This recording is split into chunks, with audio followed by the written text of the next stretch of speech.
I'll give you a bit of context as to what we're doing and kind of why we were so keen to talk to you.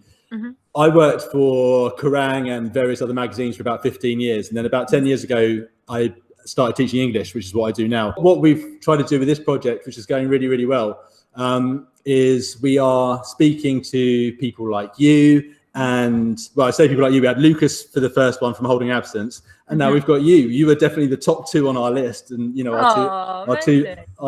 not just our 2 favorite records of the year, but just in terms of voices. And that's really important. People have got kind of, you know, big voices and clearly got something on their mind, right? Yeah. And, and we figured, and it seems to be proving to be true, that if we could teach the kids in front of us and in other schools and whoever, about your music and the ideas that you are exploring, they would be able to relate to those much more quickly and much more easily than they can when we're talking about similar ideas in Shakespeare, right? So so your music therefore becomes the doorway to this kind of potential at A level or at GCSE. So we're kind of trying to tick 2 boxes really. We're trying to really infuse the students in the classroom about the music we love, your music, and we're also trying to make their lives in class not just easier, but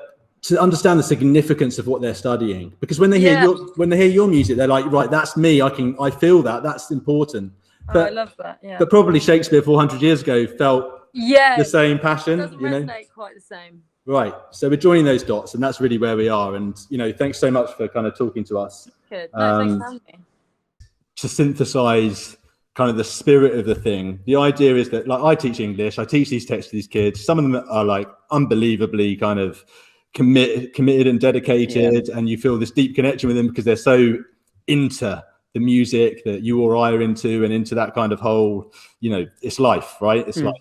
And but they don't necessarily feel the way they feel about your music, about the text they're reading in class. They'll work hard. Got it. Yeah. That immediate, you know, oh, this person, Shakespeare, is on my level, you know. Whereas they immediately know Lucas from Holding Absence is on my level. They can see that in, like, you know, how you present yourself. But my message to them is that in many ways you're part of the same thread. So, you know, and by talking to you and exploring some of your messages and some of your ideas, I'm hoping to make that kind of explicit. Yeah, totally, dude. Because it makes it understandable, basically, the concept that they're both, I guess, passionate art projects, I guess, you know, but one of them is through the guise of someone they can relate to, and the other is probably through the guise of, you know, someone who's been dead 100 years who, you know, they have nothing in common with, I guess. So yeah, exactly. Yeah, they certainly don't see that commonality until you start saying, well, actually, isn't Lucas kind of saying a similar thing? Yeah, you know, for sure. in some way, you know, you've obviously got your own original kind of approach to it and your own original kind of insight.